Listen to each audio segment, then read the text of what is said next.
வாழ்க வளமுடன். உலக சமய ஆண்டு 2 ஜனவரி மாதத்தில் ஆலியார் அருட்பெருஞ்சோதி நகரில் நடைபெற்ற மறைபொருள் விளக்க பயிற்சியில் அருள் தந்தை யோகிராஜ் வேதாத்ரி மகரிஷி அவர்கள் பயிற்சியில் கலந்து கொண்ட அன்பர்களுக்கு உடல் நலம், வித்து மதிப்பு, அவற்றை பாதுகாக்கும் முறைகள் ஆகியவற்றை விளக்கமளிக்கின்றார்கள். தூலம் என்பது நாம் நேரடியாக இப்ப பார்க்கிறோம். கண் பார்வைக்கு எட்டக்கூடியதெல்லாம் தூலம்னு சொல்றது. பருவுடல், பருப்பொருள் என்று சொல்வதெல்லாம் தூலம். ஆனா அந்த தூலத்தை டிஸ்இன்டிகிரேட் பண்றோம்னு வச்சுங்க, அதாவது அதை அணுமயமாக்கிறோம் சொன்னா அதெல்லாம் அதையே சூக்குமோன்னு சொல்லலாம். உதாரணமா, நீர் நல்ல காய்ச்சலாம், ஆவியா போய் மறைஞ்சி போகுது, கண்ணுக்கே பார்க்க முடியாத கூட ஆயிடும். இப்ப அங்க சூக்குமமா மாறி போகுது. அதுபோல எந்த பொருளையும் அதிகமாக கொதிக்க வச்சா அதாவது சிதற அடிச்சிட்டோம்னா நுண்ணியதாக ஆனா காற்றில் மிதக்கிற மாதிரி அது சூக்குமம்னு சொல்றது. காற்றில் மிதக்கக்கூடியது தான். அதே போல 2 வகையில் இந்த சூக்குமத்தை பிரிக்கலாம். ஒண்ணு, உடலையே அதாவது அணு அணுவாக மாற்றக்கூடியது சூக்குமம், அது நமக்கு தேவையில்லை. இப்போ உடலுக்குள்ளாக உயிர் இருக்குது பாருங்க, சக்தி, சிதாகாசம், அதைத்தான் சூக்குமம்னு சொல்றோம். இந்த சூக்குமம் தான் இந்த கேரக்டர், மனிதத்தன்மை என்பதை அடக்கமாக வச்சிருக்கிறது சூக்குமம் தான். எந்த பொருளையும் அந்த உயிர் என்று சொல்றோம் பாருங்க, தனியாக சக்தி இயக்கம், அந்த சக்தியில தான் எல்லா பதிவும் இருக்கிறது. எப்படி இந்த கம்ப்யூட்டர்ல என்ன ஃபீட் பண்றாங்களோ அவ்வளவும் அதை அப்படியே வாங்கி வச்சு எத்தனை தரவு வேணுமானாலும் அதை பிரதிபலிக்கும் இல்லையா? இப்போ ஆத்மீக துறையில விளக்கம் கொடுக்கறதுக்கு இப்ப விஞ்ஞான சாதனைகள் ரொம்ப தெளிவா வந்துடுது. அந்த காலத்துல இப்படி பதியறது, இப்படி வெளியாகிறதுன்றதுக்கு ஓமை கொடுக்கறதுக்கு ஒரு பொருள் இல்லை. இப்ப கம்ப்யூட்டர் நல்ல உதாரணம். கம்ப்யூட்டரும் மின்சாரமும் வந்த பிறகு இறைநிலையை உணர்த்துவதற்கு ரொம்ப சுலபமாய் போச்சு. ஏனென்றா நேற்று உங்களுக்கு சொன்னேன், இந்த மின்சாரம் என்பது எலக்ட்ரிசிட்டி. எலக்ட்ரிசிட்டி எங்கிருந்து எப்படி வருதுன்ற போது காந்தம் என்பதனுடைய மாற்று, physical transformation of magnetism is electricity, அது மாற்றம். அப்போ அதுல காந்தமா இருக்கிற போது 2 சக்தி ஊடுருவி இணைந்து இயங்கிக் கொண்டிருக்கிறது. அது ஸ்டாட்டிக் போர்ஸ், டைனமிக் போர்ஸ் ரெண்டுமே. எந்த போர்ஸ் அதிகமா இருக்குதோ அந்த மாதிரி அது செலவழியும். இதுல ஒரு உதாரணம் இப்ப சொல்றேன். பூமி நடுமையத்துல வேகமா பூமி சுத்துது இல்லையா? இதுல சென்டிபீட்டல் போர்ஸ், சென்டிபியூகல் இல்ல, சென்டிபீட்டல் போர்ஸ். சென்டிபீட்டல் போர்ஸ் சொன்னா ஒரு பொருள் சுத்தி கொண்டே இருந்த லேசான பொருள் எல்லாம் தூர எரியும், வெளியேறிடும். கனத்த பொருள் எல்லாம் நடுமையம் நோக்கி ஓடும். காரணம், கனத்த பொருள்ல இருக்கக்கூடிய அணுக்கள் எல்லாம் தச்சுழற்சி வேகம் குறைஞ்சாதான் கனத்த பொருளாக மாறும். கொஞ்சம் விஞ்ஞான இதுல சிந்தனை உள்ளவர்களுக்கு நல்லா தெரியும். அதாவது எப்படி பொருளோட பொருள் இணைந்து கனமாக மாறுதுன்னு சொன்னா, அந்த சுழற்சி, தச்சுழற்சி இருக்கு பாருங்க, அது குறைய குறைய குறைய நெருங்கி இயங்குது. நெருங்கி இயங்குற போதுதான் உங்களுக்கு கனத்த பொருளாக மாறும். இப்போ யுரேனியம், அது இது அதெல்லாம் தோரியம் இப்படி எல்லாம் சொல்றாங்களே, 200 அணுக்கு 216 சொல்லுவாங்க. அவ்வளவு சேர்ந்து இயங்குறது என்று சொன்னா அந்த கூட்டுக்கு அந்த தனி அணுவனுடைய இயக்க வேகம் குறைந்தாதாங்க கூடும். அதே போலதான் கெட்டியான பொருள்ல கூட அந்த இயக்க வேகத்தை, தனியான வேகத்தை தூண்டி விட்டுட்டீங்கன்னு வச்சுங்க, விரிந்துவிடும். விரிந்துட்டா அந்த அமைப்பே குறைஞ்சு விடும். அதாவது டிஸ்இன்டிகிரேஷன், இன்டிகிரேஷன் என்ற 2 வகையில கூடுதல், பிரிதல் என்றது இப்படிதான் உண்டாகுது. அப்போ இந்த உயிர் உடலுக்குள்ளாக தனி பார்ட்டிகள், சூக்குமம் என்றது உயிர் சக்தி தான். அது இருக்கிறது, ஆனா கண்ணால காண முடியாதது. புலனால உணர முடியாதது என்றதுனால அது சூக்குமம் சொல்லுவோம். அத தமிழ்ல சூட்சுமம் என்று சொன்னாலும் சூக்குமம் என்றாலும் ஒண்ணுதான். சூட்சமா இருக்குதுன்னு சொன்னா என்ன, ரொம்ப நுணுக்கமா நுண்மையாக இருக்கிறது என்றது அர்த்தம். அப்படி இந்த உடலுக்குள்ளாக 5 பொருள் இருக்கிறத கொஞ்சம் நினைவுபடுத்திக் கொள்ளுங்க. கெட்டி பொருளாக இருப்பது செல்கள் இணைப்பு. அது போலாரிட்டி இணைந்து ஒன்றோடு ஒன்று அடுக்கப்பட்டு ஒரு ஒரு சீலிங், அதாவது ஒழுங்காக அந்த அணு அடுக்கு சீர்மை அமைந்து சுற்றி சுற்றி இந்த மேக்னட்டிசம் வர ஒன்றிலே இருந்து ஒன்று போக அது ஒழுங்காக அணு அடுக்கு சீர்மைக்கு ஏற்றவாறு காந்த சக்தி ஓடிக்கொண்டிருக்கிற போது அதுதான் இந்த உடல், பருவுடல். அதற்கு மேலாக அதை விட இன்னும் லேசாக தண்ணி, ரத்த ஓட்டம் தான், அதை விட லேசானது அது ஓடிக்கொண்டிருக்குது. அதற்கு மேலாக வெப்பம் இந்த உடல்ல பாயக்கூடிய ஜீவகாந்த சக்தி நரம்புகள் வழியாக சென்று அந்தந்த செல்களால அது வெப்பமாக்கப்பட்டு மின்சாரமாக மாற்றப்பட்டு வெப்பம் எப்பொழுதும் 98.6 இருக்கணும். கொஞ்சம் கூட குறைச்சலோ மற்ற சந்தர்ப்பத்துக்கு தகுந்தவாறு இருக்கலாம். இருந்தாலும் அந்த அளவு இருந்தாதான் நம்ம உடல்ல உள்ள ரசாயனங்கள், ரத்தத்தில் உள்ள ரசாயனங்கள் கெடாம இருக்கும். அப்போ அதற்கு ஒரு வெப்பம் வேணுமே. நாம் என்ன நெருப்பை போட்டு எரிக்கிறோம்? இல்ல, அது அந்த ஜீவகாந்த சக்தி தானாக மாறி இவ்வளவு வேலையை செய்யணும். அப்போ அதுதான் ஜீவகாந்த சக்தியினுடைய இயக்கம் தான், மின் இயக்கம் தான் வெப்பம். அதுக்கு மேல காற்று நாம் உட்கொள்றோம். எவ்வளவு காற்று உட்கொள்றோம்னு சொன்னா சித்தர்கள் அதை கூட கணக்கெடுத்திருக்காங்க. நாம் உட்கொள்ளக்கூடிய காற்று இன்ச்சு கணக்கில் பார்த்தா 12 இன்ச்சு, 12 அங்கம்னா 12 கியூபிக் இன்ச்சுன்னு வச்சுக்கிறோம். அதாவது இப்படி சாதாரண போட்டா இன்ச்சுன்னு சொல்றோம், அதுல கியூபிக் இன்ச்சு சொன்னா 12 கன அங்கலம். அந்த மாதிரி கன அங்கலம் எதுவோ அதுதான் அதை நான் 3 பண்ணேன்னு வச்சுங்க.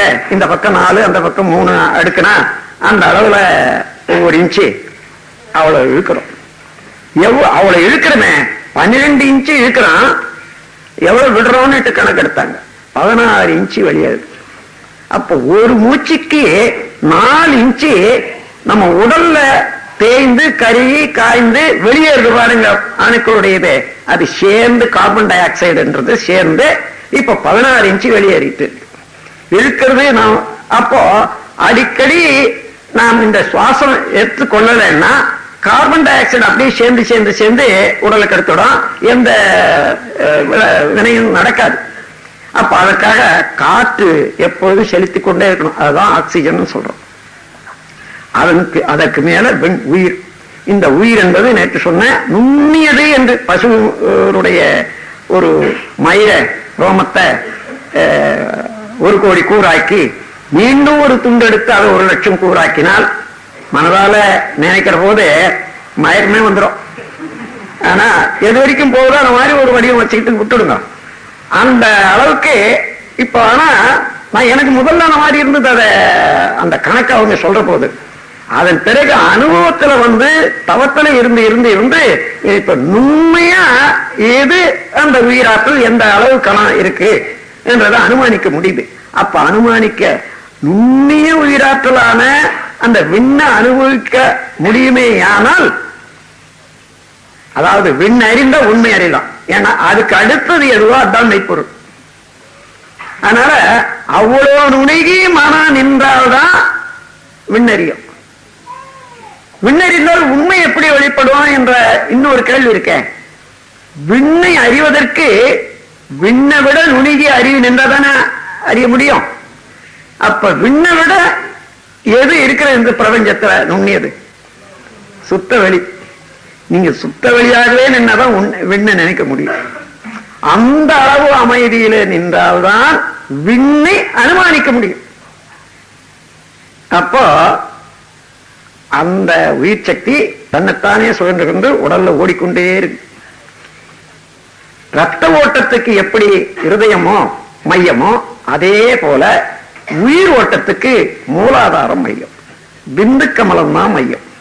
விந்து எவ்வளவு உறுதிப்பாடும் அளவு இருக்கிறதோ அந்த அளவுதான் உயிர் சக்தி ஒரு உடல்ல இருக்கும்.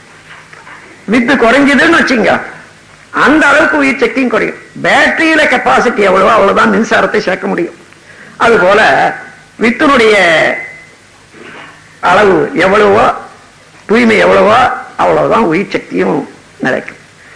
அப்போ இந்த உயிர் சக்தியினுடைய சுழற்சியினால, ஒவ்வொரு உயிர் சக்தியினுடைய சுழற்சியினால ஏற்படக்கூடிய விரிவலை மொத்தம் டோட்டல் எதுவோ அதுதான் ஜீவகாந்த பெருக்கம் நம்ம உடல்ல எப்பொழுதும் இயங்கி கொண்டிருக்கிறது. இந்த ஜீவகாந்தம் செயல்படுற போது அழுத்தமா ஒளியா ஒலியா சுவையா மனமா, அந்த ஜீவகாந்தம் இல்லைன்னா இங்க இருக்கக்கூடிய பொருள் அந்த தள்ள முடியாது. அதுதான் அழுத்தம். அந்த பிரஷரால தான் முன்ன பின்ன செல்லுகிறது. அதுக்கு மேல ஒலி ஒளி எவ்வளவு தூரம் நம்ம உடல்ல நடைபெறுவதனால எவ்வளவு கன்வர்ஷன் ஆகுது என்று பாத்தீங்கன்னா, மின்சாரமா இங்க காதை வச்சு பார்த்தோம்னா இப்ப நமக்கு அந்த ஒலி தெரியும். இந்த அளவு ஒலி எப்போதுமே இருந்து கொண்டிருக்கும். இந்த ஒலிக்கு உட்பட்ட ஒலிய நம்மால உணரவே முடியாது. ஏன்னா நாம் அந்த அளவுக்குத்தான் நம்முடைய அறிவு நிலை நிக்குது. அதை விட உயர்ந்தாதான் நமக்கு அது தெரியுமே தவிர அதை விட தாழ்ந்தா தெரியாது. எப்படின்னா, இப்போ ஒரு எறும்பு இருக்குது, ஒரு வெள்ளைக்கட்டி வச்சுங்க. இந்த வெள்ளைக்கட்டி அந்த மூலையில வச்சுட்டு இங்கிருந்து நீங்க அதை வெள்ளை எங்கன்னா இருக்குதான்னு மூந்து பார்க்கணும்னா முடியுமா? முடியாது. ஆனா அங்க வெள்ளைக்கட்டியை வச்சுட்டு இங்க ஒரு 4-5 எறும்பை விட்டுடுங்க. எப்படியோ இப்படியும் அப்படியும் இப்படியும் அப்படியும் வந்து அப்படி போய் சாயங்காலத்துக்குள்ள அங்க போய் சேர்ந்துடும். அதுக்கப்புறம் அங்க இருந்து ஒரு லைன் வச்சுக்கிட்டு அதை உண்ண ஆரம்பிக்கும். அப்ப என்ன ஆச்சு, மனிதனுடைய இந்த சுவை உணர்வு, மன உணர்வு நம்பர் 1ன்னு வச்சுங்க. எறும்பனுடைய உணர்வு 0.1, அதாவது 10ல் 1 இருக்குது. வெள்ளத்துல அங்கிருந்து இங்க வரக்கூடியது 0.3ன்னு வச்சுக்கோங்க. இப்ப 0.3 என்று சொல்றது 1ல 10ல் 3 பங்கு தானே, அதனால நமக்கு தெரியல. ஆனா எறும்புக்கு அது 0.1, 1ல இருந்து +2ல இருக்குது. அதனால அவ்வளோ தொலைவில் இருக்கிறத அது கண்டுபிடிச்சு. அதுபோல எந்த உணர்ச்சியும் தன் இருப்புக்கு மேலாக, தன் இயக்கத்துக்கு மேலாக தூண்டப்பட்டு அது உயரும் போது அதுதான் உணர்வாக இருக்கிறது என்று சொல்லும் போது, இந்த உடல் இயக்கத்துக்கும் மன இயக்கத்துக்கும் காரணமாக இருப்பது ஜீவகாந்தம் தான். அந்த ஜீவகாந்தத்தை உற்பத்தி செய்வது உயிர் சக்தி. இந்த உயிர் சக்தியை தாங்கி நிற்பது வித்து. இந்த விந்து கெட்டு போனால், நீர்த்து போனா என்ன ஆகும்? நீர்த்து போனா குறைஞ்சிடும், அங்க உடல்ல தாங்காது. குறையிறது வேஸ்டா போறதுன்னு ஒண்ணு, அதாவது மூத்திரத்துல மலத்துல நமக்கு தெரியாம போயிடும், வேற கூட போகும். அது இல்லாம நீர்த்து போனா, அதாவது வயது வந்தவர்களுக்கெல்லாம் உடல் உறவு இச்சை ஜாஸ்தியா இருக்கும். அதனால அடிக்கடி போய் அதுலயும் வேஸ்ட் ஆயிடும், இன்னும் மேலும் நீர்த்து போகும். இது இல்லாம சினம் கொள்றாங்க பாருங்க. சினம் கொள்றவர்களுக்கு வித்து அதிகமா, சினம், உணர்ச்சி வயப்படுதல், கவலைப்படுதல், வித்து நீர்த்து போகும். காரணம், அந்த கவலைப்படும் போது, சினம் கொள்ளும் போத wavelength of our mind அது ரொம்ப பேட்டாவில் 20, 25, 30ன்னு ஓடும். அப்படி ஓடுற போது இந்த உயிர் சக்தி அதை சமாளிக்கிறதுக்கு எவ்வளவு செலவழிதோ அந்த செலவழியறத சேர்க்கணுமே இல்லையோ. அப்ப உயிர் சக்தியுடைய ஒவ்வொரு துகளும் விரைவாக இயங்க ஆரம்பிக்கும். அப்படி விரைவாக இயங்க ஆரம்பிக்கிற போது என்ன ஆகுது, மொத்தம் சேர்த்தா உயிர் சக்தி உடல் வரையில இருக்குதுன்னு வச்சுக்கோங்க. அதுக்கு அளவுதான் நம்ம சூக்ஷ்ம சரீரத்துக்கு வடிவம் என்னன்னு கேட்டா நம்ம உடல் தான் அதனுடைய வடிவம். இப்ப அது உடல் வரையில் இருக்கக்கூடிய சூக்ஷ்ம சரீரத்தினுடைய அளவு, உயிர் சக்தியினுடைய துகள் வேகமாக இயங்க ஆரம்பிச்சா எக்ஸ்பான்ஷன் உண்டாகுது. உங்களுக்கு தெரியும், எந்த பொருளை சூடு பண்ணாலும் அதாவது அதனுடைய வேகம் ஜாஸ்தி ஆச்சுன்னா எக்ஸ்பான்ஷன், விரிவு உண்டாகிற போது உடலையும் தாண்டிய ஒரு பிகு சூக்ஷ்ம சரீரத்துக்கு வர்ற போது அப்போதான் அதை செய்யணும் இதை செய்யணும், அடிக்கணும் உதைக்கணும் குத்தணும் என்ற அளவுக்கு வேகம் வர்றது அர்த்தம். ஏன்னா அந்த டென்ஷன் அப்படி சென்று செலவழிச்சுடுறான்னு வச்சுங்க, மறுபடியும் முன்ன இருக்கிற நிர்வாகமே செய்ய முடியாத ஆற்றல் இழந்து போறோம். அந்த அந்த தூண்டுதல்னால உடனடியாக ரத்த வேகம் அதிகமாகும். Blood pressure at once will rise. சினம் வந்தாலும் கவலை வந்தாலும் பேராசை இருந்தாலும், பேராசைன்னா அதாவது ஒத்துக்கொள்ள முடியாத மனதுக்கும் இயற்கைக்கும் ஒத்துக்கொள்ள முடியாத ஒரு ஆசை, உங்களுக்கு தேவையில்லாத ஒரு ஆசை சும்மா அதனால வச்சிருக்கீங்கன்னு வச்சுங்க, அது தேவையும் இல்லை, அந்த எண்ணத்தை தாங்கிக் கொள்ளவும் சக்தி இல்லை. பொருத்தம் இருக்கணும். ஏதாவது ஒரு ஆசைப்பட்டோம்னா அது என்ன அளவுக்கு தேவை, இது இவ்வளவு அவசியம் என்று உணர்ந்து கொள்ளும் போது அந்த கம்பேட்டபிலிட்டி ஒண்ணுக்கு ஒண்ணு ஒத்து வருது. அப்படி இல்லைன்னா வீணாக செலவழிது நம்முடைய உயிர் சக்தி. அதனாலதான் நம்முடைய பயிற்சி முறையில எண்ணம் ஆராய்தல், ஆசை சீரமைப்பு, சினம் தவிர்த்தல், கவலை ஒழித்தல் இதெல்லாம் கண்டுபிடிச்சு நான் கொண்டு வந்து இருக்கேன். ஏதோ ஒரு தூக்கத்தகைய இந்த 5 தத்துவம் வச்சிருக்காங்கன்னு என்ன வேண்டாம். இந்த 5 தத்துவத்தை நல்ல மாதிரி பயின்ற பிறகுதான் நீங்க பயன்படுத்தும் போது பாத்தீங்கன்னா இதை தவிர வேற ஒன்னும் வழி இல்லை மனித குலம் ஈடேறுவதற்கு என்று ஒவ்வொருவரும் உணர்ந்து கொள்ளணும். ஒவ்வொருவரும் உணர்ந்து கொண்டு அதுக்கப்புறம் பயிற்சி செய்யறதுக்கு முடியாது. அதனால ஏற்கனவே இதெல்லாம் ஒழுங்குபடுத்தி இப்ப உங்களுக்கு கொடுத்துருக்கிறேன். அப்போ இன்னும் ஒரு விந்தை என்னன்னா, நமக்கு ஒரு 10 யூனிட் எப்பொழுதும் நமக்கு சார்ஜ் ஆயுது வருதுன்னு வச்சுங்க. விழித்துக் கொண்டிருக்கிற போது கை கால ஆட்டம், அதை செய்யறது இதை செய்யறது, நாம் விரும்பி செய்யக்கூடிய காரியங்கள் எண்ணங்கள் இதுக்கெல்லாம் உடல் இயக்கத்தோட சேர்த்து 11 யூனிட் செலவாகுதுன்னு வச்சுங்க. 10 வரவு விழித்துக் கொண்டிருக்கும் போது 11. ஏன்னா உடல்ல நடைபெறக்கூடிய இயக்கங்களுக்கெல்லாம் எப்பொழுதும் சதா நடக்கணுமா அது, அதாவது ஜீரணம், அந்த ரத்த ஓட்டம் இவர்களுக்கெல்லாம் நாம செலுத்துறது தானா. அப்ப அது அடிப்படை. அதற்கு மேலாக இருக்கிறது சென்ட்ரல் நர்வஸ் சிஸ்டம், நாம எண்ணி செய்யறது.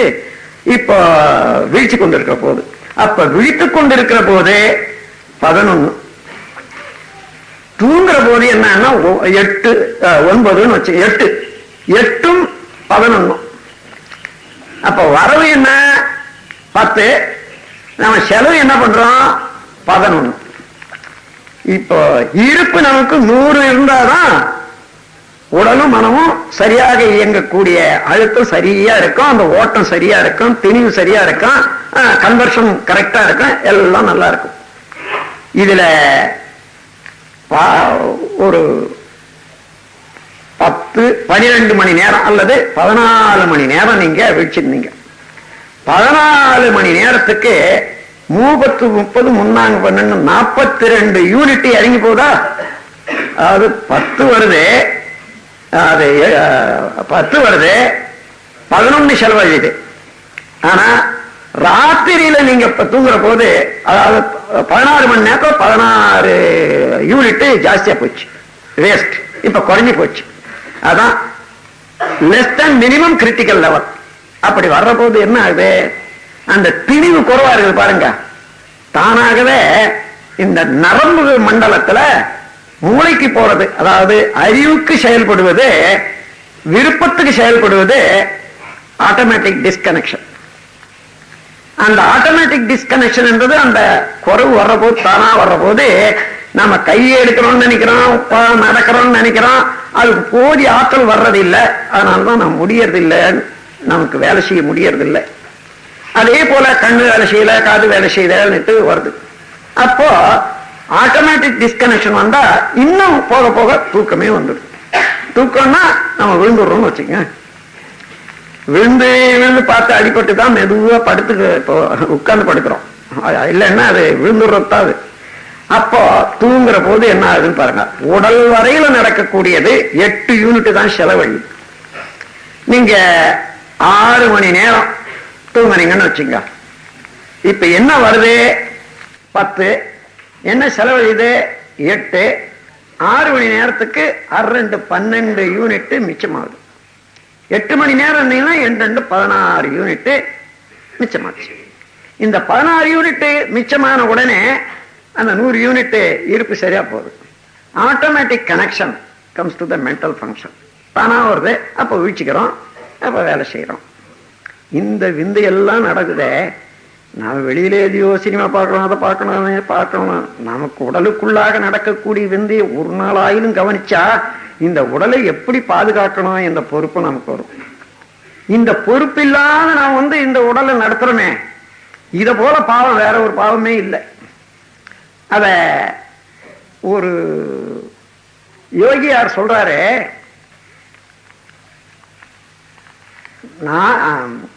நந்த கோனாரா அவர் பேரு, தாந்திமிதிமி நந்த கோனார் தான் அவரே. இந்த 4 மாதமாய் குயவனை வேண்டி நந்தவனத்திலோர் ஆண்டி. நந்தவனம்னா ரொம்ப அழகிய பூங்காவாக இருக்கக்கூடியது இந்த உலகம். இந்த இடத்துல இருந்து வாழ்ந்து கொண்ட ஆண்டி எல்லாம் வல்ல இறைவன் தான். அவன் என்ன பண்ணான்னா இந்த உடல் கட்டு போச்சுன்ட்டு எதிர்ப்பாகி அப்ப வேற ஒரு உடலை கட்டணும்னு சொல்லி கருப்பையில இருந்துட்டு நந்தவனத்தில் ஒரு ஆண்டி 4 மாதமாய் குயவனை வேண்டி கொண்டு வந்தான் ஒரு தோண்டி. 4 6 10 4 24 மாசம் இல்ல, 10 மாதமாக கட்டி வெளியில கொண்டு வந்தான். அந்த அருமை தெரியாத என்ன பண்ணா, கண்ணை திறந்தா ஒளி வாசனை சுவை எல்லாம் இருக்குது. இதுலயே மயங்கி இதை இந்த வேடிக்கையை பார்த்து பார்த்து பார்த்து ஆண்ணா உடைஞ்சு போச்சுன்னு சொல்றான். நந்தவனத்தில் ஒரு ஆண்டி 4 மாதமாய் குயவனை வேண்டி கொண்டு வந்தான் ஒரு தோண்டி. அதை கூத்தாடி கூத்தாடி போட்டுடை தாண்டி. அத அவருக்காக சொன்னார் என்றதில்லை, உலக மக்களை பார்த்து எப்படி தன்பயம் இழந்து உடலை கெடுத்துக் கொள்றாங்கன்றதுக்கு எள்ளி நகையாடுவது ஒரு அறிவுரைக்கு அது ஒரு தத்துவம். அது சித்தர்கள் கையாண்ட முறை. எல்லாம் இப்படியே எள்ளி நகையாடி நகையாடி நமக்கு இதை சொல்லுவாங்க. இன்னொரு புலவர் கூட சொல்றாரு அதே பாணியில, தாவாரம் இல்லை தனக்கொரு வீடு இல்லை தேவாரம் எழுதுக்கடி குதம்பாய். எங்கேயும் போனாரு, தேவாரம் பாடிக்கிட்டு இருக்காங்க. நல்ல பாட்டு தானே. ஐயோ பாவம், நல்ல பிள்ளைகள் எல்லாம் உட்கார்ந்து தேவாரம் பாடுறாங்கன்னு சொல்லாம இல்லையா? இவருடைய நினைவுக்கு மனிதன் பிறந்தது இதுக்கு இல்ல, அவனை உணர்ந்து கொள்றதுக்காக வந்திருக்கான். அதை விட்டுட்டு இன்னும் இந்த பாட்டை பாடிக்கிட்டே பஜனை பாடிக்கிட்டே சுண்டல் சாப்பிட்டுக்கிட்டு இருக்காங்களே என்றத எழுத்தாளி, அதாவது எளிய முறையில சொல்ற மாதிரி தாவாரம் இல்லை. தாவாரம்னா என்ன தெரியுது உங்களுக்கு? இங்க இருந்து இறக்கனா இல்லை, தாவி பிடிக்கக்கூடிய ஆரம், அதாவது ஒரு கயிறு. அதை கொண்டு முன்னேறுவதற்கு ஒரு குரு இல்லைன்றார். நீ உனக்கு வேண்டிய ஒரு குருவை பெற்றுக்கொள்ளவில்லை, தாவி பிடித்து மேலே ஏறுவதற்கு ஒரு குருவை பெற்றுக்கொள்ளவில்லை. தாவாரம் இல்லை, தாவ ஆரம் இல்லை, தனக்கு ஒரு வீடு இல்லை. நான் எங்க இருந்து வந்தோம் என்பதை உணர்ந்து அதை சேர்ந்து கொள்வதற்கும் ஒரு அறிவு இன்னும் பெறவில்லை. தேவனுக்கு ஆரம்பாடி என்ன பிரயோஜனம்னு சொல்லிட்டே போறாரு. இப்படி இருக்கும். அதாவது எள்ளி நகையாடி அதிலேயே நமக்கு அறிவுரை கூறுவது ஒரு சித்த மார்க்கத்தில் அது ஒன்று. அந்த முறையில அப்போ இந்த உடலுடைய தன்மையை எடுத்துக்கொண்டோமானால், இந்த உடல் நிலைச்சிருப்பதற்கு என்ன வேணும்னு இப்ப தெரிஞ்சு கொண்டீங்க. ஜீவகாந்தம் தான் வேணும். இந்த ஜீவகாந்தமும் பிரபஞ்ச காந்தத்தோட கலந்து இருக்குது. அதனாலதான் எதை அறியணும்னு சொன்னாலும் அதோட கலக்கிற போது அதை அறிய முடியுது. எந்த பொருளும் ஜீவகாந்தம் இல்லாத காந்தம் இல்லாத இல்லை. அதனால ஒவ்வொரு பொருளோடு கலந்த போது அது உணர்தலாக இருக்கு. ஆகையினால இப்ப இந்த ஜீவகாந்தம் தான் இந்த உடலுக்கு நல்லது, அதுதான் உடலை போஷிக்குது, அறிவுக்கு அறிவாக இருக்கிறதுன்னு தெரிந்து கொண்டோமானால் அதை பாதுகாக்கணும். அப்போ ஜீவகாந்தத்தை பாதுகாக்கணும்னா உயிர் சக்தியை பாதுகாக்கணும், அதிகரிக்கணும். உயிர் சக்தி அதிகரிக்கணும்னா விந்து சக்தி நல்லா இருந்தால்தான் உயிர் சக்தி அதிகமாகும். இந்த உண்மையை உணர்ந்த நாடு ஒரே நாடு உலகத்துல இந்தியா ஒண்ணுதான். அதை வச்சுத்தான் கற்பு என்ற நெறிய மனித குலத்துக்கு அளித்த நாடு இந்திய நாடு. மேல நாடுகள் எல்லாம் பரியாசம் செய்வாங்க. ஆனா அதே நேரத்துல இங்க நாலாவட்டத்துல அங்க பார்த்து இங்க நாம் கெட்டோன்னுட்டு ஒரு அளவு வந்த போதிலும் கூட இன்னும் அந்த சிறப்பு நம்ம நாட்டுக்கு தான் இருக்குது. அதை வச்சுதான் அவங்க ஏற்படுத்தினாங்க. ஆகையினால அந்த விந்து சக்தியை ஒழுங்காக பாதுகாத்துக் கொள்றதுக்கு சினம் இல்லாம, கவலை இல்லாத, இன்னும் பேராசை இல்லாம அமைதியாக மனதை வைத்துக் கொண்டு இருப்பதற்கு பயிற்சி வேணும். அந்த பயிற்சி தான் இப்ப நாம் செய்யற குண்டலினி யோக பயிற்சியின் மூலமாக இதெல்லாம் கிட்டும். அதுக்கு முன்ன தெரிந்தோ தெரியாதோ நம்ம ஓடவிட்ட மனதுல இருக்கக்கூடிய குற்றங்கள் எல்லாம் களையறதுக்கு அகத்தாய்வு என்றது வச்சு ஒன்னா நாம் செய்துட்டு போக போக போக தானாக அமைதி நிலைக்கு வந்துவிடும். அப்போ இந்த ஜீவகாந்தத்துவம் சரியாக வைத்துக் கொள்ளணும்னு சொன்னா உணர்ச்சி வயப்பட்ட செயல்கள், புலன்களுடைய இயக்கங்கள் ஒரு அளவோட முறையோட இருக்கணும். அதிகமாக புலன்களை இயக்கணும்னு வச்சுங்க, இருக்கிறதெல்லாம் செலவு பண்ணிடுறோம், இன்பம்னுட்டு அப்போ வறட்சி ஏற்படுது. வறட்சி ஏற்பட்டா அதனுடைய விளைவு துன்பம், நோய், மரணம். ஆன முதலில் அதிகம் செலவானால் மானம் அழிந்து மதிகட்டு போன திசை எல்லாருக்கும் பொல்லனாய் எழுபிறப்பும் தீயனாய் நல்லாருக்கும் பொல்லனாம் நாடு. ஜீவகாந்தம் விந்து ரெண்டும் கெட்டா இந்த உடல் இயக்கத்துல இப்ப ஜீவகாந்தத்தை விட்டுட்டு உயிரையும் மறந்துட்டு அந்த உயிர் சக்திக்கு ஆதாரமாக இருக்கக்கூடிய வித்து மறந்துட்டா இந்த உலகத்துல உடல் தத்துவமோ அல்லது உலக தத்துவமோ எப்படி எந்த விஞ்ஞானி முழுமை செய்ய முடியும்னு பாருங்க. இந்த தத்துவத்துல தோய்ந்த தெளிந்த ஞானிகள் தான் இந்திய நாட்டில் பிறந்து வளர்ந்து வாழ்ந்து நமக்கு வழிகாட்டியிருக்காங்க. பின்னால வந்தவங்க எத்தனையோ நூல்கள் அழிஞ்சு போச்சு. இன்னும் ஒரு சிலது பரம்பரையா கர்ண பரம்பரைன்னு சொல்லுவாங்க, ஒருத்தருக்கு ஒருத்தர் சொல்லி சொல்லி வந்தது உண்டு. வழியில அவனுடைய ஆசைக்கு தகுந்தவாறு அல்லது அறியாமைக்கு தகுந்தவாறு எழுத்த விட்டுறது, எழுத்தை சேர்க்கறது, அல்லது வேணும்னே சேர்க்கறது, வேணும்னே கழிக்கிறதுன்னுட்டு அப்படி எத்தனையோ நூல்களுடைய மதிப்பும் கெட்டு போயிருக்குது. அப்படி இருக்கிற போது நமக்கு இன்னைக்கு கிடைச்சிருக்கக்கூடிய நூலை எடுத்து பார்த்தாலும் கூட பெரிய பெரிய பொக்கிஷங்கள் எல்லாம், இயற்கையினுடைய ரகசியங்கள் எல்லாம் அடங்கிய நூல்கள் நம்மிடம் இருக்கின்றன. ஆனால் அதை ஒத்து பார்க்கறதுக்கு கொஞ்சம் மேல உயர்ந்து தன்னில உணர்ந்தவர்கள் மூலமாக ஒத்து பார்த்து அது நல்லது கெட்ட தெரிஞ்சு எங்க தவறு இருக்குது எங்க அதை திருத்திக் கொள்ளலாம். அது ஒன்றும் கஷ்டம் இல்லை. ஆகவே இப்ப இந்த உடல் நலம் வேணுமானால் ஜீவகாந்த சக்தி சரியாக வச்சுக்கணும்.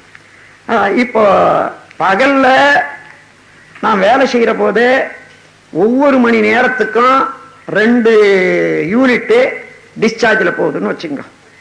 சரி, அதுக்கு பதில் தூங்கிட்டா 8 மணி நேரம், 7 மணி நேரம், 6 மணி நேரம் தூங்கிட்டா சார்ஜில் வந்துடுது, சரியா வந்துடுது. 2 சினிமா 3 சினிமா பார்த்தா என்ன ஆகும்? அதான் அதே போல இந்த உடல் நல்லா இருக்கிற போது அதை எவ்வளவு கெடுக்கணுமோ கெடுத்துட்டு அது கெட்ட பிறகு மறுபடியும் அதை திருத்த முடியாத நிலையில தான் நாம் வருந்துறோம். இந்த உலகம் முழுவதிலும் விஞ்ஞானத்துறையிலையும் பொருளாதாரத்துறையிலும் மேல் வந்த நாடுகள் எல்லாம் கூட யாருமே உடலை நல்லா வச்சுக்கிறாங்கன்னு நான் சொல்லவே முடியாது. அங்க எல்லாம் எவ்வளவுக்கு எவ்வளவு பணம் இருக்குதோ அவ்வளவுக்கு அவ்வளவு அந்த 30-35 வயசுக்கு மேல அவங்க படுற துன்பம் கொஞ்சம் நஞ்சம் இல்லை. உறுப்பு 2 உறுப்பு காணாத போயிடும், 1 உறுப்பு காணாத போயிடும். அந்த மாதிரி அதை எடுத்துட்டு ஏதோ ஒரு அளவு வச்சுட்டு இருப்பான். கிட்னி எடுத்துடுவான் அல்லது நீர் பையை எடுத்துட்டு அதுக்கு ஒரு சுரை போட்டு வெளியில வச்சுக்குவான். இதெல்லாம் நாம எங்கேயும் பார்க்கலாம். இது என்ன வாழ்க்கை? ஆனா ஆகையினால இதைத்தான் இப்ப நான் முக்கியமாக எடுத்துக்கொண்டிருக்கிறது. எந்த இடத்துல எதுவாக இருந்தாலும் இந்த முக்கியமான கல்வி உலகத்துல பரவணும். இப்ப நீங்கள் எல்லாம் இன்னைக்கு ஒரு 425 பேர் இருக்கீங்கன்னு சொன்னா இதுக்கு முன்னமே ஒரு 425 பேர் தயாராக இருக்காங்க. இத்தனை பேரும் நல்ல முறையில இந்த கல்வியை தெரிந்து கொண்டு ஒருவருக்கொருவர் எனக்கு பின்னால ஒவ்வொருவரும் 10 பேருக்கு இத தெளிவுபடுத்துறது இன்னும் வந்தா என்ன ஆகும்? அதோட அது தனித்தனியா செய்தே உலகத்துக்கு போறாது. இது விஞ்ஞான உலகத்துக்கு பள்ளிக்கூடங்கள்ல பாடத்திட்டமாக வரும். இது என்ன கஷ்டம்? வாழ்க்கைக்கு ஏற்ற கல்வி இல்லாத வாழ்வு எப்படி வாழ தெரிந்து கொண்டு வாழணும். அந்த வாழ தெரிந்து கொள்வதற்கு இது எவ்வளவு முக்கியமான கல்வி. இந்த கல்வி நமக்கு கிடைக்க செய்யணும் நம்முடைய குழந்தைகளுக்கு. அதற்கு வேண்டிய ஏற்பாடுகளை தான் இப்ப நாம் செய்து வரோம். இந்த ஆண்டு முடிஞ்சு போனா 88வது ஆண்டுல இதை கல்லூரியாக மாற்ற போறோம். அதற்கு வேண்டிய ஒரு அனுமதியெல்லாம் நாம் பெற்றாய் போச்சு. அதை 88வது ஆண்டுக்குள்ளாக இந்த கட்டடங்கள் கட்டி, ஓங்கார மண்டபம் கட்டி, இன்னும் ஒரு சில இதெல்லாம் வரணும். வந்த உடனே பாடத்திட்டங்களை வகுத்து ஒவ்வொரு கல்லூரி மாணவர்களுக்கும் வார கணக்கிலேயோ அல்லது மாத கணக்கிலேயோ அல்லது இந்த வெயில் கோடை காலத்திலேயோ அவர்களுக்கு குரூப்பா 100 பேர் 200 பேர், இப்போ 400 பேர் இப்போ ஒரே நேரத்தில் இருக்க முடியுது. அது மாதிரி 200 பேர் 300 பேர் ஒவ்வொரு கல்வி சாலையிலையும் இருந்து வந்து தங்கி அவர்கள் படிப்பதற்கு ஏற்றவாறு. அப்ப என்ன வேணும்? இப்பவே சில மாணவர்கள் இங்க வர்றதுக்கு திருட்டுத்தனமா வர்றாங்க. ஏன்னா எங்க அப்பா திட்டுவாங்க. அவங்க அப்பாவுக்கு இந்த யோகம் என்றது ஏதோ திசை திருப்பி விடுறான்ற அளவுக்கு தான் தெரிஞ்சுக்கிறாங்களே தவிர, அவங்களாயிலும் வந்து கொஞ்சம் எட்டி பார்க்கலாம் இல்லைங்க, பார்க்கறது இல்லை. இல்லை யாராயிலும் கேட்டாயிலும் தெரிஞ்சுக்கிறாங்கன்னா இல்லவே இல்லை. அதெல்லாம் முடியாது, நீ போகக்கூடாது. அந்த அளவுல ஒரு தடை இருக்குது. அது அவர்களெல்லாம் உணரும்படியாக செய்வதற்கு நாம போல குடும்பத்தவர்கள் ஒருத்தருக்கு ஒருத்தர் அதை விரிவுபடுத்தி சந்தர்ப்பம் வரும்போதெல்லாம் இந்த குண்டலி யோகம் உலக சமுதாய சேவா சங்கம் அல்லது மனவளக்கலை மன்றங்கள் மனிதனுக்கு தேவையானதாக தான் சொல்றாங்க. வாழ்க்கையில புறம்பானது ஒன்றுமில்லை, வாழ்க்கை கல்வி தான் சொல்லி கொடுக்குறாங்க என்ற அளவுக்கு இன்னும் இது தெளிஞ்சிடும். வர வர வர உண்மை எப்படியும் தெளியத்தான் வேணும். இப்படியாய் முதல்ல இந்த தமிழ்நாடு எல்லா மக்களுக்கும் தெளிவாக அறமும் இறை உணர்வும் வந்துவிட்டோம். அது போதும் இந்த உலகத்துக்கு. ஆகவே அந்த முறையில் உடல் நலம்னா ஏதோ ஒன்று நல்லா மூக்கு பிடிக்க சாப்பிட்டா உடல் நலம் வந்துடணும்னு நினைச்சிட்டு இன்னும் போடுங்க, என்ன குறைச்சி சாப்பிட்றீங்களேன்ற அளவுக்கு வருது பாருங்க. அதெல்லாம் உடல் நலம். அளவோடு சாப்பிட்ற போது தான் உடல் நலம் இருக்கும். நான் ஒரு கவி எழுதியிருக்கேன். நீ ஜீரணிக்கிற அளவுக்கு உட்பட்டு இருந்தால் நீ உண்ணக்கூடிய உணவு, நீ உணவை ஜீரணிக்கிறாய். அதற்கு மேலாக உண்ணும் போது உணவு உன்னை ஜீரணிக்கும் என்றது. இப்படி இதெல்லாம் ஒரு சுருக்கமாக இருந்தாலும் கூட ஆழ்ந்தாழ்ந்து அவனுடைய கருத்துக்களை எடுத்துக்கொண்டு நீங்களெல்லாம் இந்த அறிவொளியை பரப்பக்கூடிய பேராசிரியர்களாக நீங்க திகழ போறீங்க. இன்னும் கொஞ்சம் சிந்தனையை கொஞ்சம், அதாவது சமுதாயத்துக்கு என்று ஒரு பகுதியை ஒதுக்கி வச்சுக்கோங்க. நீங்க எந்த வேலை செய்தாலும் சரி, எவ்வளவு பெரிய பணக்காரா இருந்தாலும் சரி, நான் சொல்றேன் 60 வயதுக்கு மேல 70 வயதுக்கு மேல உங்க பணமோ உங்க சிந்தனையோ பயன்படுறதில்லை. ஏன்னு கேட்டா உங்க பையனோ அல்லது மகளோ பார்த்துக்கிட்டே இருப்பாங்க, இந்த கதை இன்னும் இந்த மூச்சு போட்டுக்கிட்டு எங்களை வதச்சிக்கிட்டு இருக்குது என்றது. அவர்கள் போய் கும்பிடக்கூடிய இடங்கள் எல்லாம் அந்த கும்பிடுல இது ஒரு சங்கல்பமா போட்டு வைப்பாங்க. ஆகையினால இதெல்லாம் வராது. நீங்க ஆத்மீக துறையில பண்பட்டு விடுங்க.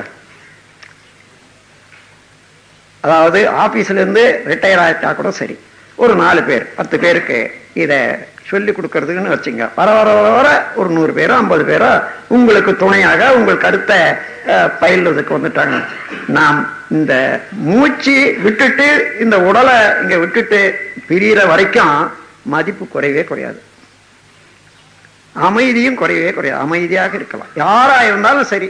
அதனால அன்னைக்கு தேடிக்கணும்னா அன்னைக்கு நீங்க வந்து ஆசிரியர் பயிற்சி எடுக்கணும்னா நான் இருப்பேனா? இன்னைக்கு வந்ததுதான் சரி. இதுக்கு மேல தொடர்ந்து ஆசிரியர் பயிற்சி நடக்கும். அதனால எப்பொழுது இது காற்றடிக்குதோ அப்போ தூத்த வேணும்ன்ற அளவுக்கு இன்னைக்கு வந்தது சரி. நீங்க நல்ல மாதிரி பயின்று இதை விடாத மேல மேல மேல மேல மேல சிந்தனை ஆற்றல்னால உங்களதாக ஆற்றிக்கணும்.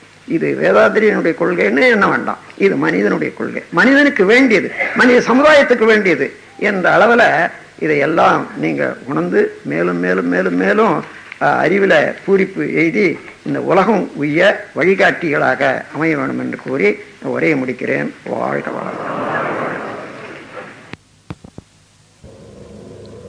வாழ்க வளமுடன். அருள் தந்தை அவர்கள் இடுப்பு வலியை நீக்கும் பயிற்சி முறைகளை விளக்குகின்றார்கள்.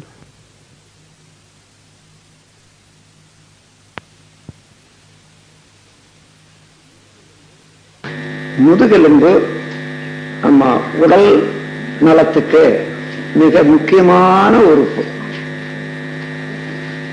தாய் தந்தையர்கள் உடல்ல இருந்து வித்து வெளியேறி அது தொடர்ந்துதான் இந்த உடல் கட்டப்படுகிறது. அந்த வித்தணுவிலே இருக்கக்கூடிய உயிரணுக்கள், அதாவது லைஃப் போர்ஸ் பார்ட்டிகள், அதுலதான் எல்லா பதிவு இருக்குது. அந்த பதிவுபடியே விந்து சக்தியில இருந்து ரசாயனங்கள் பிறந்து இந்த உடல் முழுவதும் கட்டப்படுது. அதாவது சின்ன குழந்தைகளுக்கு வித்து இல்லைன்னு சொல்ல முடியாது, வித்துல தான் உடலே உற்பத்தி. அப்போ அந்த உடலை பாதுகாக்கிற அளவுக்கு ரசம், ரத்தம், மாமிசம், கொழுப்பு, மஜ்ஜை, அஸ்தி மஜ்ஜை சுக்லம்னு வர்றபோது 7 தாதுக்களும் குழந்தையிலேயே உற்பத்தி ஆகுது. ஆனா உடல் வளர்ச்சி அதிகமா இருக்கிறதுனால அந்த வயசு வரைக்கும் மிச்சமாகிறது இல்லை. உடல் வளர்ச்சிக்கும் அதுக்கும் சரியாயிட்டே இருக்கும். அதனால வித்து சுவரி நிற்கும் 12 வயது வரையில. 12 வயதுக்கு மேலதான் சர்ப்ளஸ் வரும். அதன் பிறகுதான் இங்க கீழ் இறங்கி முதுகெலும்பு வழியாக கீழே இறங்கி செக்ஷுவல் கிளாண்ட் மூலாதாரத்துல நிலைத்திருக்கு. அது வரைக்கும் மூளையே தான் அதுக்கு இருப்பாக இருக்குது. இப்போது எல்லாருக்கும் மூளைதான் விந்துக்கு உற்பத்தி ஸ்தானம். அப்போ இந்த மூலாதாரத்துல இருந்து 2 விதமான இயக்கங்கள் நமக்கு நடக்கிறது. ஒண்ணு ஜீவகாந்த சக்தி உற்பத்தி பண்றது உயிர் சக்தி, அது அங்க இருக்குது. அந்த உயிர் சக்தியிலிருந்து தான் கரண்ட் வரணும். அது இல்லாத ஜீவசக்தி உடலை பாதுகாக்கிறதுக்கு வேண்டிய இதெல்லாம் பிட்யூட்டரி கிளாண்டும் இந்த மொத்த இதுவும் சேர்ந்து அப்படி ஒரு பிசிக்கல். அப்போ அந்த வித்து இங்க உற்பத்தியான உடனே அது அப்படியே முதுகெலும்பு வழியா பின்னால மூலாதாரம் வரைக்கும் தொடர்பு இருக்கும். சர்ப்ளஸ் இருக்கட்டும், இல்லாத போட்டும், குழந்தைகளாக இருந்தாலும் சரி, அது வரைக்கும் தொடர்பு. அப்போ இந்த முதுகெலும்பு எந்த வழியில கெட்டாலும் அல்லது செயலற்று போனாலும் அது இது வரைக்கும் அதுக்கு மேல ரத்தம் ஓடாது, மூளை வேலை செய்யாது, கை கூட தூக்க முடியாது. முதுகெலும்பு ஒடிஞ்சதுன்னு வச்சுங்க, கை காலு கூட அந்தந்த இதுல தூக்க முடியாது போகுது. அதனால முதுகெலும்பை நல்ல முறையில பாதுகாக்க வேண்டியது உடல் நலத்துக்கு நல்லது. ஆனா இது பல காரணங்களால முதுகெலும்புல வலி வருது. சிலருக்கு ஆர்த்தரிட்டிஸ் இருந்ததுன்னா அடிக்கடி வலி வரும். இந்த முதுகெலும்புல இந்த கழுத்துக்கு கீழே இருக்குது பாருங்க, அந்த எலும்புகள் கொஞ்சம் பிறண்டு போயோ சத பிறண்டு போயோ இன்னும் ஒரு வியாதி வருது பாருங்க, கழுத்தை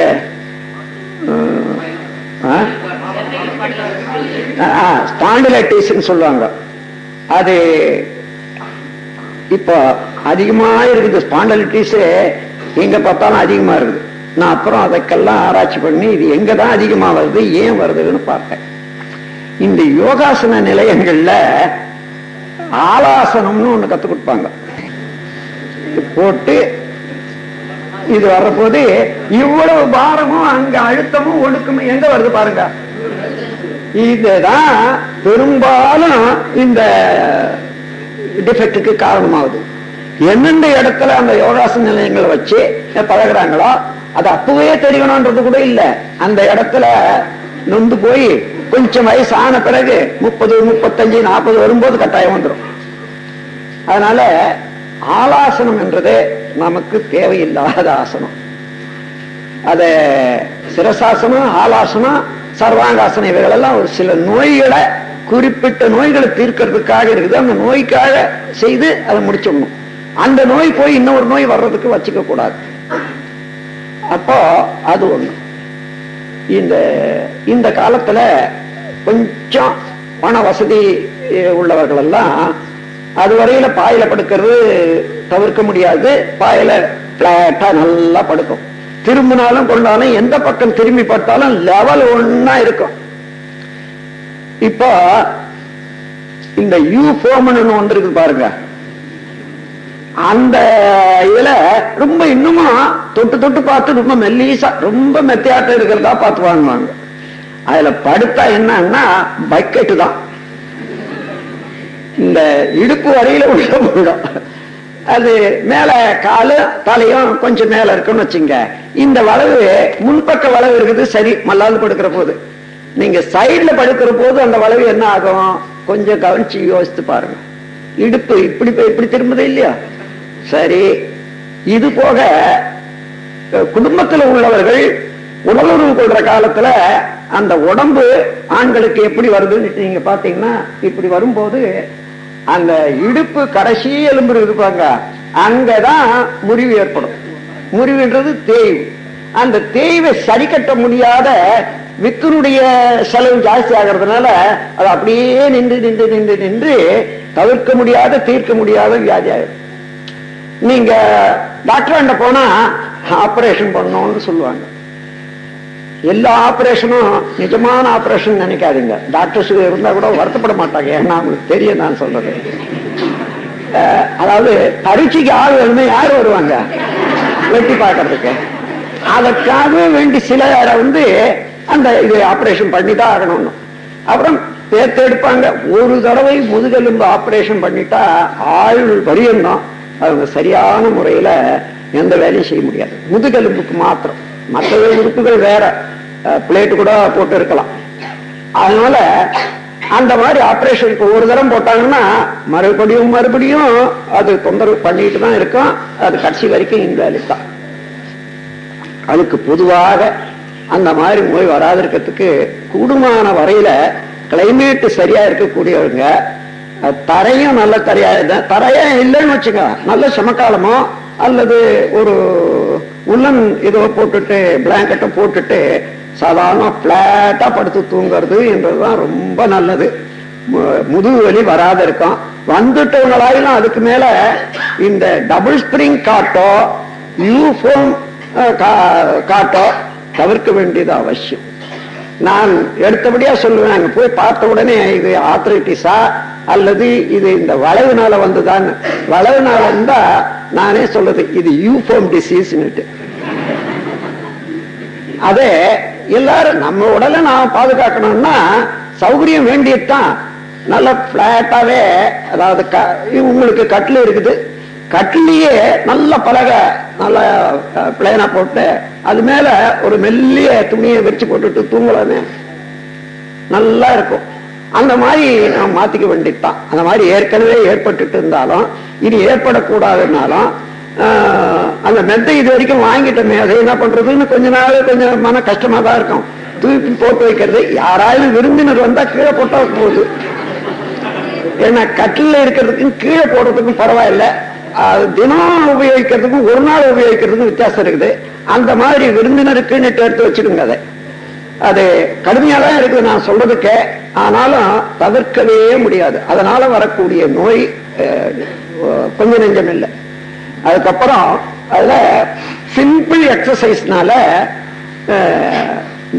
100க்கு 80 அந்த முதுகு வலியை போக்கிக் கொள்ளலாம். ஆனால் அந்த முதுகு வலி செய்யற போது வலி இருக்குதுன்னு வச்சுங்க, ஒருவேளை எலும்புகள் பிறண்டு கேப் விட்டு போய் வந்திருக்கலாம். அந்த மாதிரியா இருந்ததுன்னா செய்ய வலி இருக்கும். அதனால அந்த ட்ரீட்மெண்ட்டை இந்த எக்ஸசைஸை கூடாதுன்றது அர்த்தம். வலி இல்லாத அல்லது கொஞ்சமா இருக்குது, மறுநாளைக்கு சௌகரியமாகுது, மறுநாளைக்கு சௌகரியம்னா அப்புறம் அதை தொடர்ந்து செய்யலாம் அந்த எக்ஸசைஸ். இப்படி ரிலாக்ஸ்டா இருக்கணும். ரிலாக்ஸ் பண்றதுக்கே தெரியும். உடம்பு முழுவதும் மனசை செலுத்தி எல்லா செல்களும் நான் தளர்த்து கொண்டேன் என்ற போது கை காது முதுகு எல்லாமே அப்படியே நினைச்சு எல்லாம் தளர்ந்துதான் பார்க்கணும். அப்ப ரிலாக்ஸ் பண்ணிட்ட பிறகு லேசா வலது காலம் கொஞ்சம் நேரம் நிறுத்தி வைக்கணும். அதே வழி எடுக்கும் முதல்ல சிலருக்கு வழி எடுக்கும். விட்டுட்டு சக்தி ஒரு 1/2 நிமிஷம் இருந்தா போதும். 1/2 நிமிஷம் சிலருக்கு இருக்க முடியாது. அது இருந்தா உடனே போகணும். வழி எடுத்தா இன்னொரு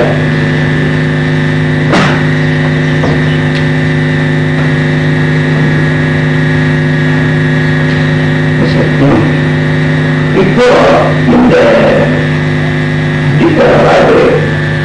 விட்டு அந்த அடுக்கு கொஞ்சம் சீர்குறைந்து அந்த இடத்துல என்ன ஆகுதுன்னா லேசா ஒரு ப்ரொடக்ஷன் அது அப்படியே இருக்கிற போது ஒரு வழி எடுக்கும். இப்ப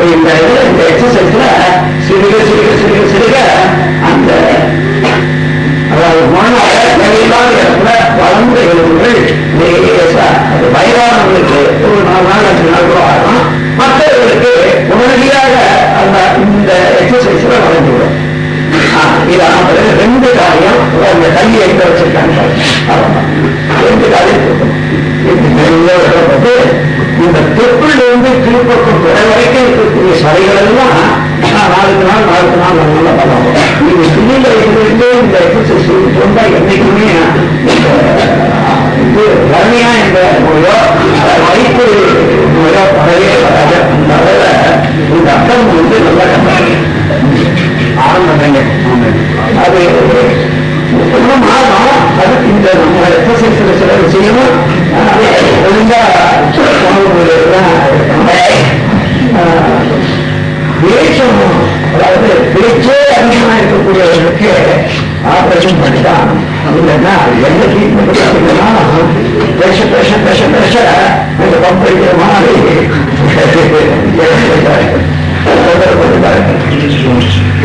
நீங்க எப்படி சொன்னீங்க? சும்மா ஒண்ணுமே இல்லை, சாதாரண அதே அதுவே சுத்தம். அதுக்கப்புறம் வளர்க்கான படி இந்த இடது கையினால அந்த பாதத்தை பிடிச்சுக்கிட்டு மெதுவா சிரமமில்லாத படிக்கு அதை வளர்ச்சி ரொம்ப நல்லா இருக்கா. அதே ஒரு இடம் சொல்லுங்க, நாலு முழுக்கும் நல்லா இருக்கும். அந்த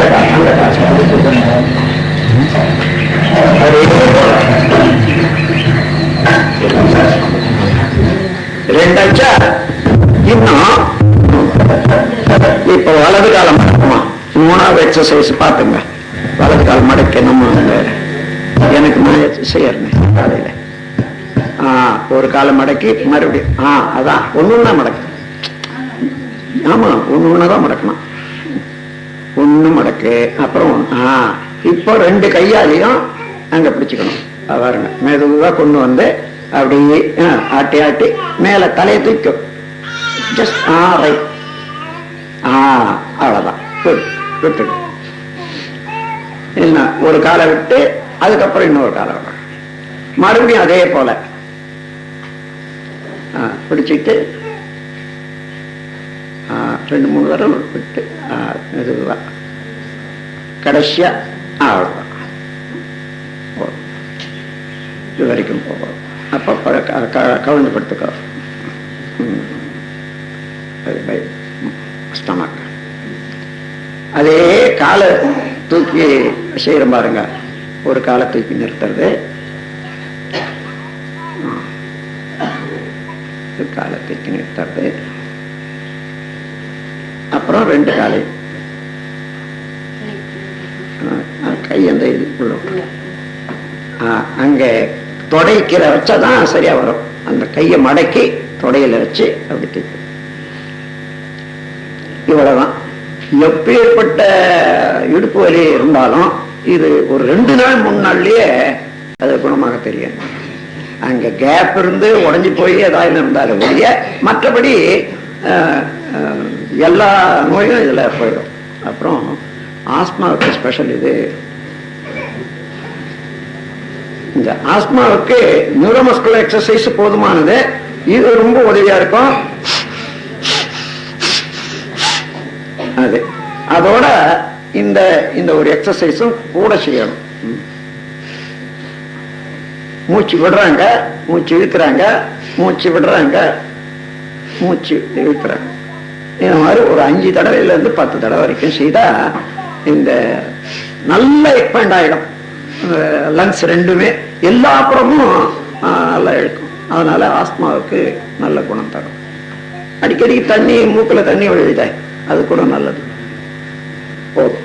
அதுக்கப்புறம் வகை தேடி உள்ளம் உருகி நின்றேன், உயிர் ஞான பீஜையினால் உள்ளொடுங்கி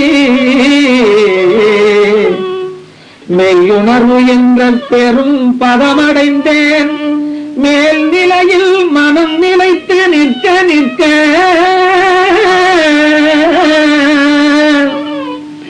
மெய்யுணர்வு என்ற பெரும் பதமடைந்தேன். மேல் நிலையில் மனம் நிலைத்து நிற்க நிற்க ஐயுணர்வும் ஒன்றாகி அறிவறிந்தேன். ஆசை என்ற வேகம் ஆராய்ச்சி ஆச்சு ஐயுணரும் ஒன்றாகி அறிவறிந்தேன் ஆசை என்ற வேகம் ஆராய்ச்சி ஆச்சு செய்யும் தொழில்களில் கடமை உணர்வு பெற்றேன் சிந்தனையில் ஆண்டு பல விளக்கம் கண்டேன் செய்யும் தொழில்களில் கடமை உணர்வு பெற்றேன் சிந்தனையில் ஆண்டு பல விளக்கம் கண்டேன்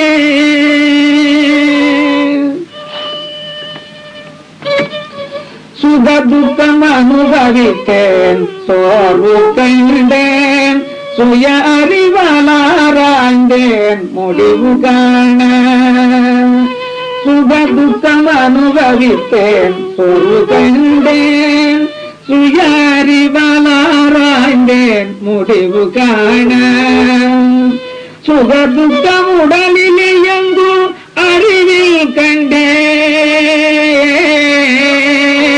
கண்டேன் சுக துக்கம் உடலில் எங்கும் அறிவில் கண்டேன் சுற்றமாய் மனம் குவிந்து ஒடுங்கி நின்று சுக துக்கம் கடந்த மோன நிலையுணர்ந்தேன் சுக துக்கம் கடந்த மோன நிலையுணர்ந்தேன் ஸ்வரூபத்தில் அரூப நிலை அறிந்து விட்டேன்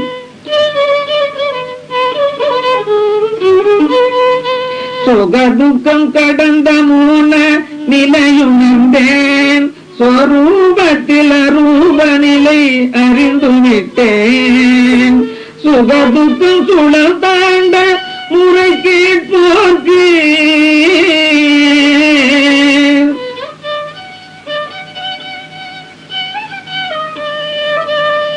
சுக துக்கம் சுழல் தாண்ட முறைக்கே போக்கு சொற்குறிப்பால் கடவுள் என்று சுருக்கி சொல்வேன் சொற்குறிப்பால் கடவுள் என்று சுருக்கி சொல்வேன்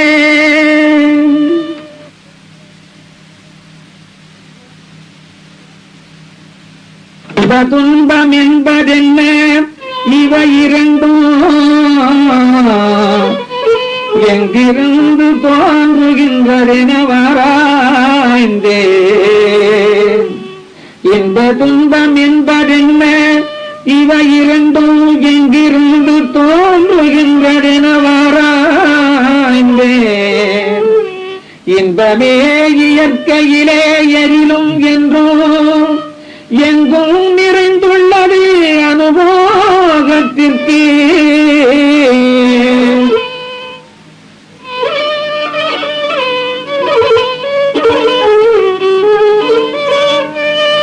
இன்பமே இயற்கையிலே எதிலும் என்றும் எங்கும் நிறைந்துள்ளது அனுபோகத்திற்கு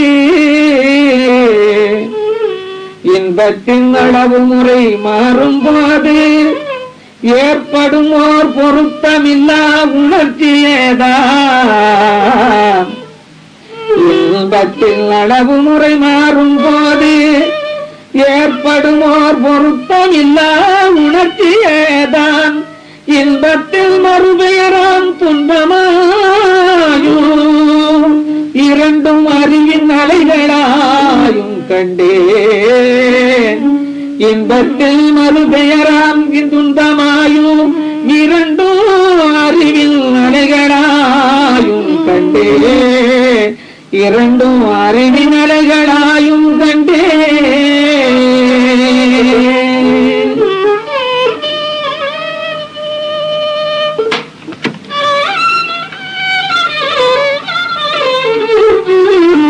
புலன்பொறிகள் அமைந்துள்ள விதமும் கூடே பூவில் மனம் போலறிவு எங்கும் போக்கு பலம் பெறவே உட்கொள்ளும் உணவு மாறி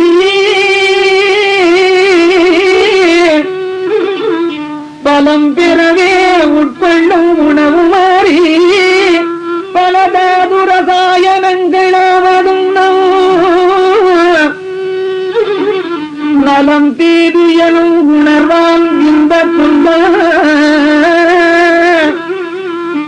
நலம் தீது எனும் உணர்வான் இன்ப துன்ப ஞாபகமே வாழ்வாக இருப்பதையும்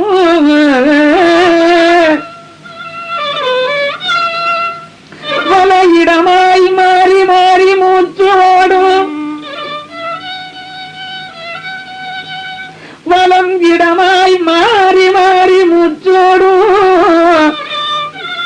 வல்லமையும் நிகழ்ச்சிகளும் கூர்ந்து பார்த்தேன் வலம் இடமாய் மாறி மாறி மூச்சோடும் வல்லமையும் நிகழ்ச்சிகளும் கூர்ந்து பார்த்தேன்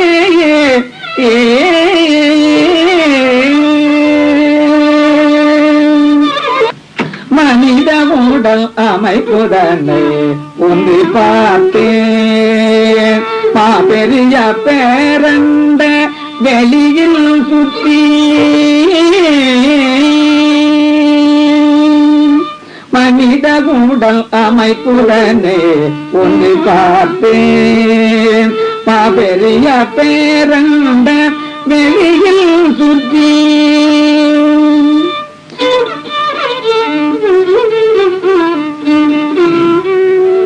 தனித்தியங்கும் பல அண்டம் அடைமாற்றத்தில்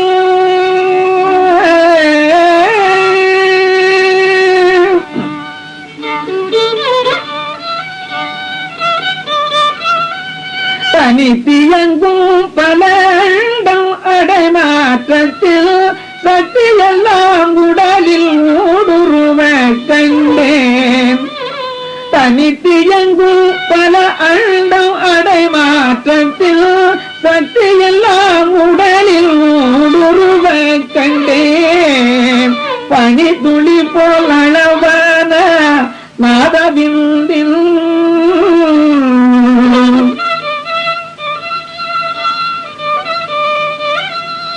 பனி துளி போல் அளவான நாதவிந்தில் பரிணாமம் பல அவயங்களாகி பனி துளி போல் அளவான நாதவிந்தில் பரிணாமம் பல அவயங்களாகி நினைத்தவுடன் அங்குமிங்கும் எங்கும்